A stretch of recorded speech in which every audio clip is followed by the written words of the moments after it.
Bismillahirrahmanirrahim. Assalamualaikum warahmatullahi wabarakatuh. Kehadiran Dajjal merupakan tanda bahwa dunia sudah memasuki akhir zaman dan tinggal menunggu waktu terjadi kiamat besar. Namun Nabi Muhammad SAW sudah mengabarkan tanda-tanda peristiwa sebelum Dajjal datang dalam banyak hadis. Sebelumnya, tekan tombol subscribe dan nyalakan loncengnya. Bagikan video ini ke teman dan keluarga kalian, karena sebaik-baik kalian adalah orang yang mempelajari Al-Quran kemudian mengajarkannya kepada orang lain. Satu lagi, simak video ini sampai selesai, biar nggak salah paham.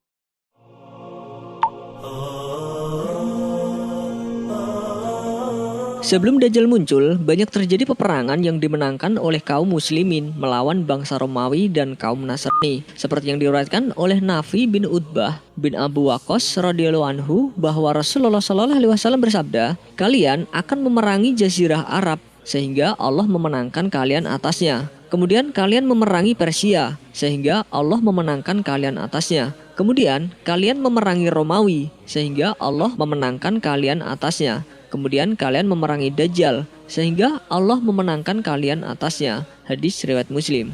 Selain itu, datangnya Dajjal ke muka bumi akan ditandai dengan terjadinya pertempuran besar yang terjadi di kota Madinah, seperti yang diriwayatkan oleh Mu'adz bin Jabal radhiyallahu anhu bahwa Rasulullah SAW bersabda, "Ramainya Baitul Maqdis atau Masjid Al-Aqsa merupakan tanda runtuhnya kota Yatsrib atau Madinah." Runtuhnya kota Yatsrib merupakan tanda terjadinya pertempuran yang besar. Terjadinya pertempuran yang besar merupakan tanda dibebaskannya kota Konstantinopel. Dibebaskannya kota Konstantinopel merupakan tanda munculnya Dajjal. Hadis riwayat Ahmad.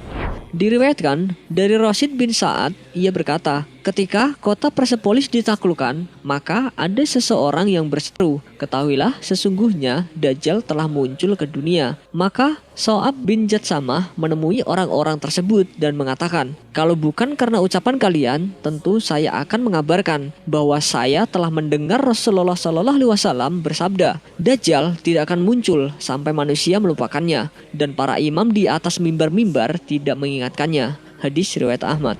Persepolis sendiri adalah salah satu kota tua dan terkenal yang ada di negeri Persia, Iran. Kota ini merupakan tempat bermukimnya para raja Persia dan tempat penyimpanan harta kekayaan mereka.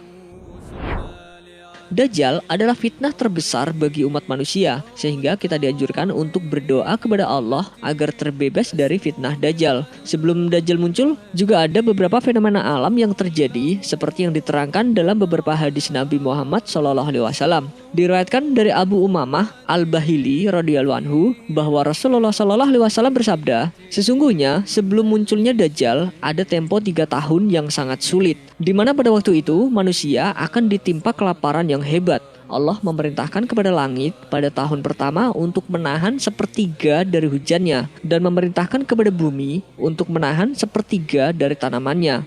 Kemudian Allah memerintahkan kepada langit pada tahun kedua untuk menahan 2/3 dari hujannya, dan memerintahkan kepada bumi untuk menahan 2/3 dari tanamannya.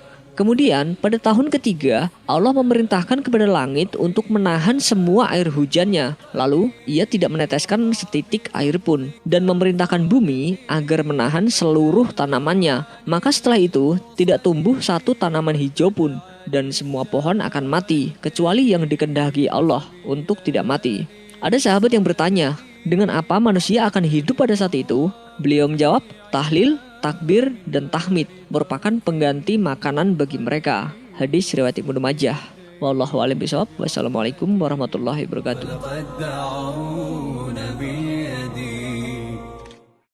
Sebelum beranjak dari video ini, mungkin video sebelumnya juga menarik untuk dilihat nih.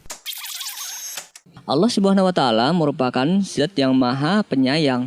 Oleh karena itu, Allah Subhanahu wa Ta'ala sangat mencintai seluruh umatnya. Ada perilaku hambanya yang membuat dirinya menjadi musuh Allah Subhanahu wa Ta'ala. Perilaku manusia yang seperti apakah itu?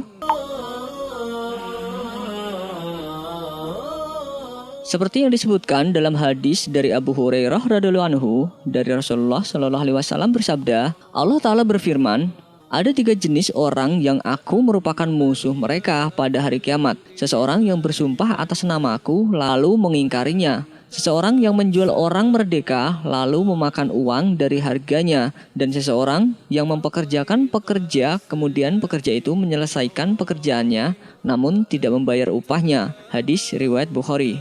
Hadis tersebut menyiratkan beberapa adab dan kesolehan secara vertikal dan horizontal. Maksud secara vertikal berarti kesolehan manusia di hadapan Allah Subhanahu wa taala, sedangkan secara horizontal berarti kesalahan sosial hamba Allah yang harus dilakukan pada sesamanya. Oleh karena itu, Allah menyebutkan bahwa ada 3 golongan yang kelak menjadi musuh Allah Subhanahu wa taala saat hari kiamat nanti. Seperti yang disebutkan dalam hadis sebelumnya, golongan pertama yang akan menjadi musuh Allah adalah mereka yang ingkar janji. Dalam Islam, janji dianalogikan sebagai sebuah hutang, di mana hutang adalah wajib ditunaikan. Ada sebuah hadis riwayat Ahmad dan Al-Bazzar yang menyebutkan, tidak ada iman bagi orang yang tidak memiliki amanah, dan tidak ada agama bagi orang yang tidak memegang janji. Hadis riwayat Ahmad dan Al-Bazzar.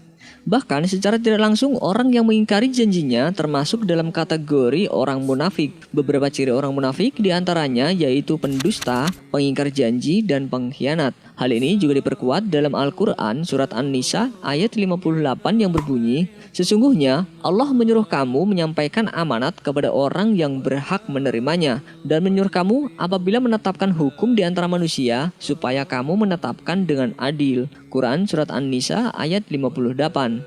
Perintah Allah dalam melaksanakan amanah dan menunaikan janji merupakan bukti bahwa manusia harus menjaga hak-hak baik kepada Tuhannya maupun sesamanya.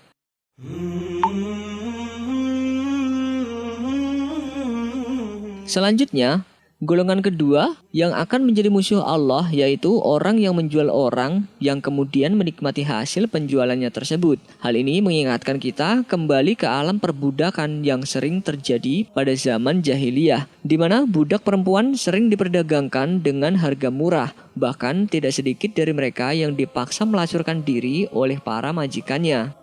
Jika menoleh zaman sekarang, hal tersebut lebih dikenal dengan istilah human trafficking. Praktik pemaksaan budak tersebut tertera dalam surat An-Nur ayat 33 yang berbunyi, dan janganlah kamu paksa budak-budak wanitamu untuk melakukan pelacuran, sedang mereka sendiri mengingini kesucian, karena kamu hendak mencari keuntungan duniawi. Dan barang siapa yang memaksa mereka, maka sesungguhnya Allah adalah Maha Pengampun lagi Maha Penyayang kepada mereka sesudah mereka dipaksa itu. Quran surat An-Nur ayat 33.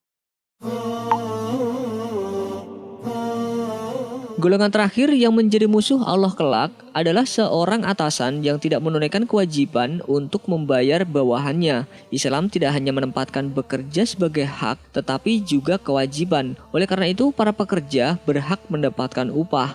Dalam sebuah hadis riwayat Bukhari, Rasulullah SAW bersabda, tidak ada makanan yang lebih baik yang dimakan seseorang daripada makanan yang dihasilkan dari usaha tangannya sendiri. Hadis riwayat Bukhari. Bekerja dalam Islam diartikan sebagai bentuk pengabdian seseorang baik kepada Allah Subhanahu wa taala maupun bentuk usahanya untuk mendapatkan penghasilan. Oleh karena itu, seseorang mampu memenuhi kebutuhan hidupnya dan Islam menjamin hak pekerja dengan baik. Rasulullah SAW juga memerintahkan memberikan upah sebelum keringat orang bekerja itu kering. Dari Abdullah bin Umar, Rasulullah SAW bersabda, berikan kepada seorang pekerja upahnya sebelum keringatnya kering. Hadis riwayat Ibnu Majah. Wallahu a'lam bishawab. Wassalamualaikum warahmatullahi wabarakatuh.